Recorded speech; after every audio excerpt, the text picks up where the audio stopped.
comment faut-il vivre aujourd'hui par rapport à cet enseignement concernant le retour de Christ? Comment faut-il vivre?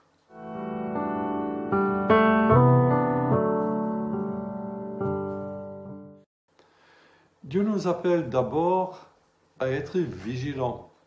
Matthieu 24, le verset 40 dit « Tenez-vous donc en éveil, puisque vous ignorez quel jour votre Seigneur viendra. » Donc, être conscient que le Seigneur peut venir à n'importe quel moment, cela veut dire qu'on veut être en condition.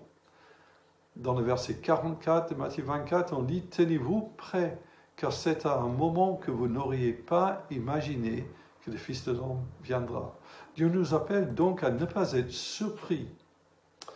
1 Thessaloniciens 5, notre passage, le verset 4, dit « Vous n'êtes pas dans les ténèbres pour que le jour du Seigneur vous surprenne comme un voleur. » Donc l'idée, c'est qu'on ne vit pas sa vie en disant que le monde qui est là, tel qu'il est, va continuer comme cela en permanence et que rien ne peut arriver. Non, pour le chrétien, il est attaché au Seigneur, il sait que le monde peut changer et que tout peut changer à n'importe quel moment. Dans Matthieu 24, verset 6, on lit « Vous entendrez parler de guerre et de menaces de guerre. Attention, ne vous laissez pas troubler par ces nouvelles, car cela doit arriver, mais ce ne sera pas encore la fin. » Dieu nous appelle également à ne pas être ébranlés. Dans 2 Thessaloniciens 2, le verset 1 et le verset 2, surtout dans le verset 2, on peut lire « Ne vous laissez pas si facilement ébranler dans votre bon sens, ni troublés par une révélation, un message ou une lettre qu'on nous attribuerait et qui prétendrait que le jour du Seigneur serait déjà là, que personne ne vous égare d'aucune façon. » Donc il y a des gens qui vont essayer de tromper les chrétiens, de les faire croire de fausses choses par rapport au retour de Christ. Nous sommes appelés à résister à cela. Dieu nous appelle à travailler. Dans 2 Thessaloniciens 3, l'apôtre Paul, il exhorte les membres de l'Église à travailler. Que celui qui refuse de travailler renonce aussi à manger. Il dit un peu plus loin, travaillez dans la paix et gagnez vous-même votre pain. Pourquoi dit-il cela? Il dit cela parce qu'il y a des personnes de l'Église de Thessaloniciens qui croyaient au retour imminent du Seigneur, ils s'étaient arrêtés de travailler. Ils ont dit, on attend que le Seigneur revienne. Et ils se sont livrés à la spéculation, à imaginer comment est-ce que ça va se passer. Ils ont pris les enseignements de l'apôtre Paul, ils les ont tordus, ils ont ajouté des analyses, un peu comme les commentateurs par rapport à un discours qui peut être fait. Ils vont essayer de trouver le sens caché ou ce qu'on nous cache. C'est peut-être le point qui demande la plus grande vigilance de notre part. À l'époque de fake news et de théories de complot. Ne vous inquiétez pas, tout cela existait à l'époque de Paul. Il y avait des fake news et des théories de complot. Combien on est attiré par des explications qui donnent un faux sens de sécurité et qui nous détournent de ce que nous devons être en train de faire en tant que chrétiens, pour qu'on passe du temps dans des théories, à essayer de comprendre comment les choses vont se passer, plutôt que de nous préparer pour ce retour de Christ et être au service de Dieu comme Dieu nous le demande. Pour les Thessaloniciens, certains avaient arrêté de travailler, comme je dis, en attendant le retour de Christ. D'autres échafaudaient des interprétations par rapport aux enseignements de Paul. De nos jours, il y a une multitude de livres sur le millénium, l'avenir d'Israël, comment interpréter l'Apocalypse. Je ne dis pas que cet exercice n'est pas à faire, mais il faut qu'on fasse attention à combien de temps on accorde à cela et est-ce qu'on s'occupe de faire ce que Dieu veut que l'on fasse ou est-ce que toutes ces lectures et toutes ces spéculations, quelque part, ne sont pas au détriment de l'essentiel. Pierre, il était conscient, l'apôtre Pierre, des difficultés des textes de l'apôtre Paul et comment les gens allaient tordre le sens. Dans 2 Pierre 3, il dit « Paul, notre frère bien-aimé, vous l'a aussi écrit avec la sagesse que Dieu lui a donnée. Et il a fait comme dans toutes ses lettres où il aborde ces sujets, certes, il s'y trouve des passages difficiles à comprendre, donc les personnes ignorantes et mal affermées déforment le sens, comme elles le font aussi pour la propre ruine des autres textes de l'Écriture. Donc, Dieu nous appelle à éviter la spéculation. Dieu nous appelle à faire fructifier ce qu'il nous a confié. Et si vous lisez les passages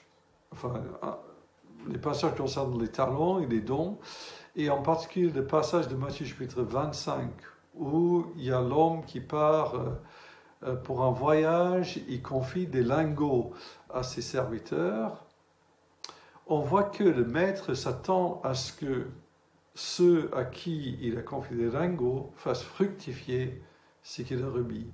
Et Dieu nous a confié des dons, des services à accomplir, des ministères. Il veut que l'on se trouve occupé à son service quand il reviendra. Dieu nous appelle à la fermeté dans la foi. Notre texte dit, dans le chapitre 5, verset 8, « Revêtons-nous de la cuirasse de la foi et de l'amour, et mettons le casque de l'espérance du salut. » Ce qui est important, c'est que nous puissions persévérer dans cette foi et cette confiance en Dieu. Et dans le message sur Romains chapitre 8, on a donné des raisons pour avoir confiance en Dieu. Vivons cet amour de Dieu les uns pour les autres et pour le monde autour de nous. Et mettons sur notre tête le casque, cette certitude que Dieu a en main notre avenir, notre salut.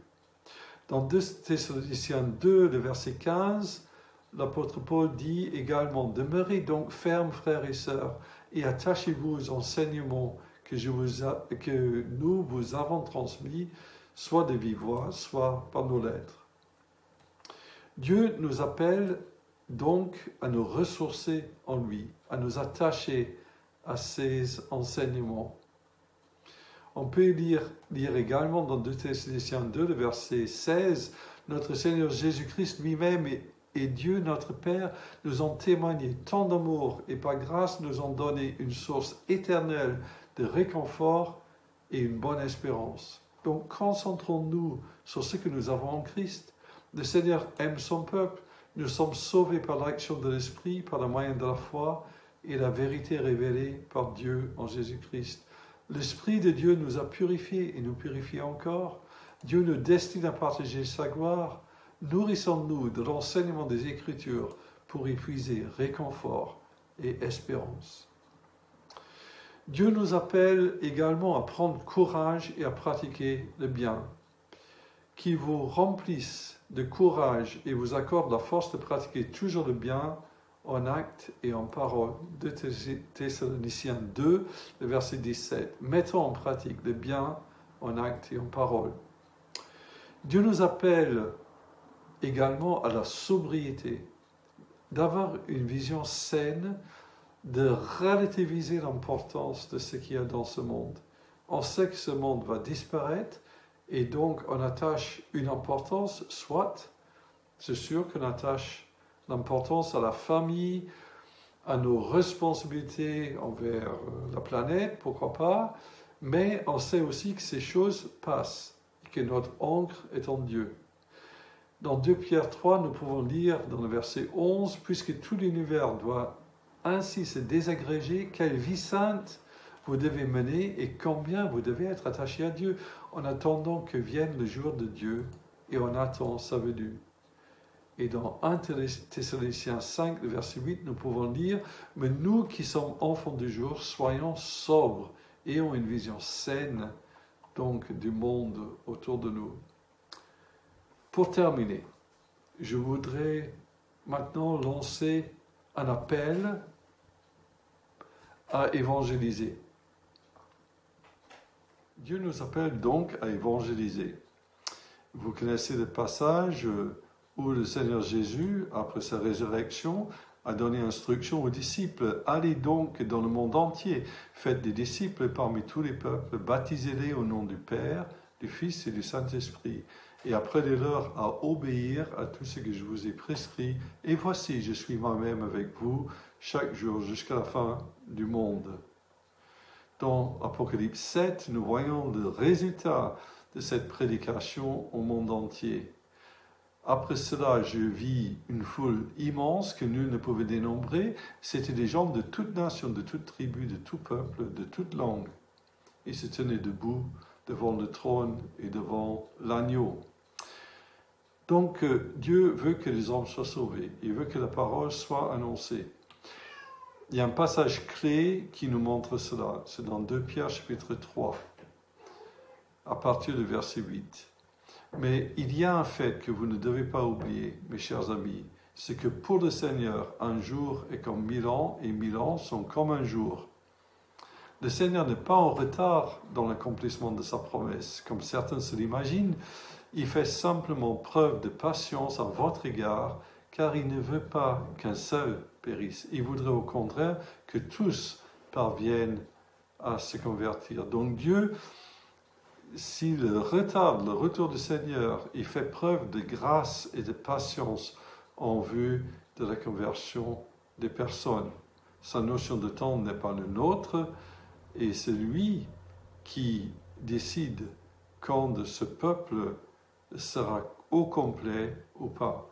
Donc à nous d'annoncer l'Évangile. Nous ne savons pas si nous serons la dernière génération à annoncer l'Évangile au monde, mais faisons au moins ce qui nous incombe.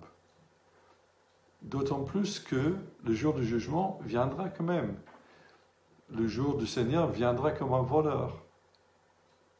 Comme Pierre dit dans le verset 10, qui prend la suite des versets que nous avons cités. Donc soyons encouragés à être actifs pour le Seigneur et de vivre cette vie avec lui au jour le jour pour sa gloire. Amen. J'ai soif de ta présence, divin chef de ma foi. Dans ma faiblesse immense, que ferais-je sans toi?